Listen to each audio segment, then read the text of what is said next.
আপনারা যারা রাশিয়াতে স্টুডেন্ট ভিসায় আসার পূর্বে আপনারা চিন্তা করেন যে ওইখানে স্টাডির পাশাপাশি কি আমরা কাজ করতে পারবো কি না। আপনারা অবশ্যই পড়ালেখার পাশাপাশি কাজ করতে পারবেন, কিন্তু সেটার জন্য আপনাদের পূর্বে থেকে সঠিক যে তথ্যগুলো সেগুলো জানার প্রয়োজন।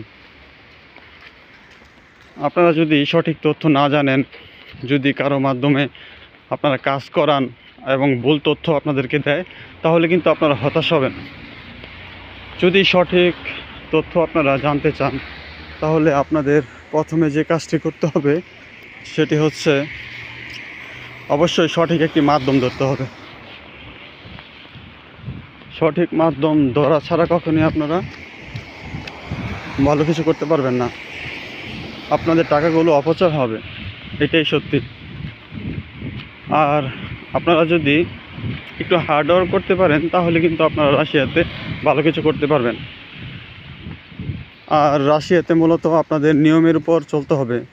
বাংলাদেশে আমাদের যেমন যখন যেটা চেয়েছি সেটাই করতে পেরেছি, তো রাশিয়াতে সেটা আপনার প্রত্যেকটি পদক্ষেপে আপনার নিয়ম মেনে চলতে হবে।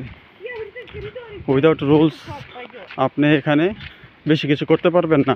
টাকা কামাতে পারবেন, কিন্তু ভবিষ্যতের জন্য যেই প্রস্তুতি ভালো কিছু করার, সেটা করতে পারবেন না।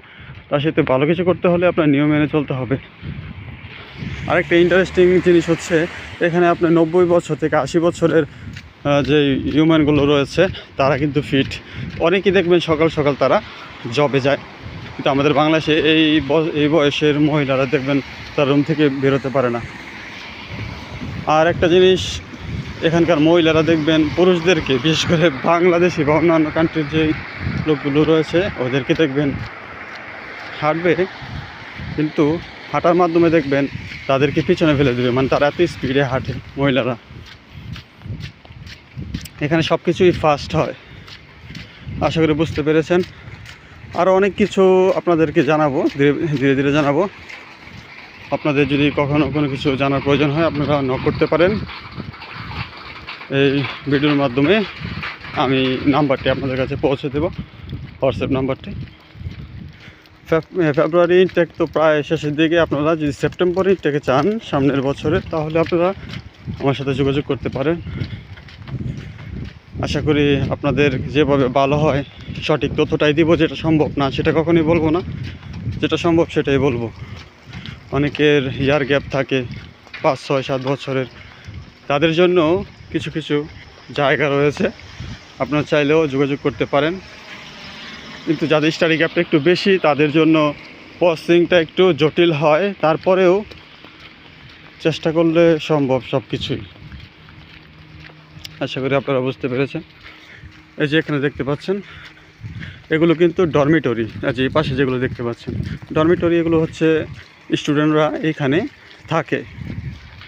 আর একটা জিনিস, আপনারা যারা মনে করেন রাশিয়াতে যুদ্ধ হচ্ছে কি না, এটা টোটালি অবান্তর একটা প্রশ্ন। কারণ আমরা রাশিয়াতে আছি, আমরা আসার পর থেকে এমন কোনো কিছুই এ পর্যন্ত দেখিনি।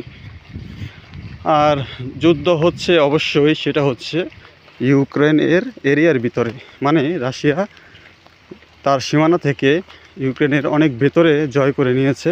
যেখানে যুদ্ধ হচ্ছে ওইখান থেকে ইউক্রেন যদি তাদের জায়গা জয় করে, তখন তারা আস্তে আস্তে ভিতরে ঢুকতে পারবে। আর এটা বর্তমানে বাস্তবতায় বলে অসম্ভব, যদি আল্লাহ না চায়। আশা করি সবাই বুঝতে পেরেছেন। তা এতটুকুই। কোনো কিছু জানার থাকলে আপনারা জানাবেন। ধন্যবাদ সবাইকে।